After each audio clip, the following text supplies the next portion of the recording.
Oh, well, today has been an interesting day, and I've never really thought I would ever see this happen. But what ended up happening is that I got hacked today. Now, based on the name down in that little box down there, you might think we actually got hacked twice, but we only got hacked once. The second name change was me kind of going, and haul, kind of thinking over the last couple of months about rebranding, making my name sound like it is not just some generic name. So I'm going to try to use this name for a little while. Let me know what you guys think about it, what you think of the new logo, the name itself. Let me know down in the comment box below. Anyway, let me also know about this whole situation because it is pretty screwed up. So I obviously do not work at this location for my full-time job. This is my house location, and my work location is roughly about 21 minutes away, depending on traffic. So, with that said, if somebody wanted to attack me and perform a successful attack, the best way to do it is to take out my phone. And that's exactly what somebody did. So, before you guys, write down in that comment box below and say, well, Mike, what you're about to talk about today could have been easily taken away with a two-step verification. And before you guys say that, I do have two-step verification on. Anytime somebody tries to access my account from an untrusted browser, it will basically take basically what it does, it just sends a text message to my phone with a code. Enter this code to activate this browser, and I never got that. So first off, the two-step verification failed. And these guys that are claiming to what I saw from Google were in Ukraine according to IP addresses, accessed my account, went into my phone, like not into my personal data on my phone, but went into my phone tracking. And inside of this area, you have basically three options. You have the ability to ping your phone, like make it sound. You have the ability to lock it. And then you have the ability to erase it. And these hackers went in, clicked the delete button after they changed my password, and ended up basically deleting my phone.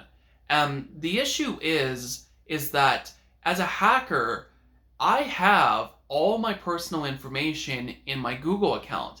Now, nothing that's super sensitive, but enough that basically shows where I live, where I work, and if you went into my phone profile and looked at my address at the time, all you had to do was line up my work and that address at the time, and you would have known exactly what I was doing at the time. So what ended up happening, and I'm assuming that the pandemic kind of made this happen, but most people that are able to have a personal work computer will most likely have all of their home stuff usually logged into for ease of access.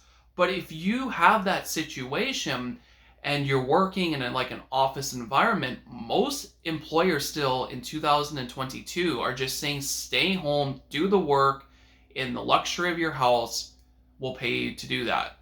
But most people that don't have personal work computers are most likely going to a location. And that's kind of where the key became to being able to hack me and not being able for myself to get involved and stop it right away. So when this happened, these guys hit that delete button and my phone just blew out. Which I want to quickly address something with Google for a second. Google, you shouldn't be able to delete phones when you change passwords. So there should be at least a 24-hour wait before you're allowed to hit a phone like that. Because I think it's absolutely ridiculous that somebody can go in, do a password change from a completely different country, I should mention. Like, I'm in Canada. That attack happened in Ukraine according to IPs. That should have actually, had a major red flag go on. Maybe with VIP or VNP, not VNPs, with virtual private connections, maybe they could argue and say, well, more people are using this and people aren't using their home country, so we would be locking accounts left, right, and center. But if you take a look at my account, I've never used a virtual connection. So that should have been a big red flag to Google that something's not right here. But again, they didn't.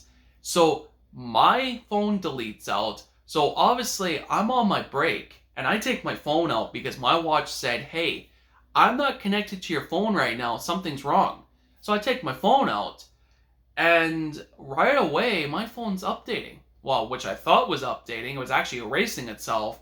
And then I realized after I pulled my phone out to pay for something, because all my credit cards and debit cards are on my phone. I don't carry a wallet anymore. I keep my ID behind my phone. So I can't pay for anything. So I got like 25 minutes to burn at that point. So I actually walked to the Samsung store, which was 5 minutes down the road from work. And I took it to Samsung and I'm like, your guys' update blew my phone out. Like, what the hell? And they're looking at me like, no, it didn't. Our update shouldn't do that. And I said, well, can you plug it in and make sure there's still data on it? And he's like, no. Once the phone deletes like this, you can't get your data back. Which makes it sound like they knew what happened, which means somebody compromised my account and deleted the phone remotely, but they didn't tell me that. So I'm walking back to my store and I realized, maybe my account got hacked. So obviously I jump on a work computer that's not my personal work computer, but I jump on a computer and I try to log into my Google account. And password isn't working. It's not even telling me the password's been changed. So right away I'm like, I know it's this password, it's not working. So I go, change password. So basically it shows me that the number to my account has changed for the phone number where the verification text message is going. And right away I'm like, that's not right. So I change it to email and pin it to my other email that I use with the account, which they didn't have access to. But guess what? Company computer has never used that email, so I'm locked out because of two-step verification through that wants to send it to my phone, which my phone doesn't work at the current moment. So this attack, as much as it was vicious, it was annoying, smart on them. I'm not saying do it again, do it to other people, but if you're going to attack somebody that way, that's the way to do it, because you can't stop them until you get back to your base of operation, which is this layer right here, to be able to get involved. And at the time, I wanted to leave work, but I was like, you know what? There's nothing, there's no bank accounts, there's nothing that's super tied to my Google account other than my credit card, but you need the last numbers on the back, so there's not much they could really do. And plus, again, it was all on my phone, and again, they didn't have access to it because they deleted it. So figured, oh, whatever, it's not a big problem. Till I got back here and realized my Google account that uses YouTube, because they're both tied together, they were doing stuff with my YouTube account and got it terminated. So I had to basically get hold of YouTube through emails saying, this has happened, they deleted my phone, and they went on a rampage doing things around YouTube. They changed my name to Ripple, which is some crypto company, and they were trying to say that they were them, which threw another red flag to Google, which I shouldn't say another, just threw a red flag to Google, and they terminated the account. So that's what happened. I'm going to do a more in-depth tutorial on what I had to do step by step to get Google's attention, because I actually started calling Google numbers that went absolutely nowhere. And I will say that I'm quite impressed how fast the YouTube team was to be able to resolve the issue. Like, I think I sent the message at 3:45, if I remember correct. Maybe it was 3:30. And by 5:30, they had my account restored. I think it was 5:30, but it wasn't long. It was within 2.5 hours they had everything fixed. I had to go in and re-enable all the videos, get them back online. I decided to, at that point, if I'm going to have to change all my name and go back and find photos of help tech tutorials, I might as well try a new name, see what it does. So that's my hacking story. I'm still having to see if I'm going to be able to get Google Alternator. It's the thing that makes codes that are time sensitive and then they switch out every so often. they're locked to your account or to your phone, which my phone no longer exists for that memory and that system. So I'm gonna probably do another tutorial. There's gonna be some tutorials coming on this situation and how I'm resolving it.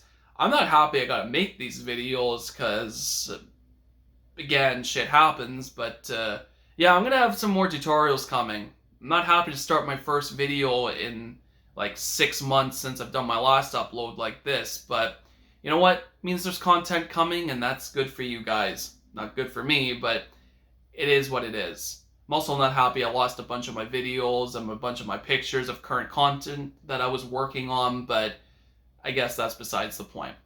I hope you guys found this video helpful for you folks today, and if you guys enjoyed, make sure to subscribe, and much more content is on its way. See you guys in the next one.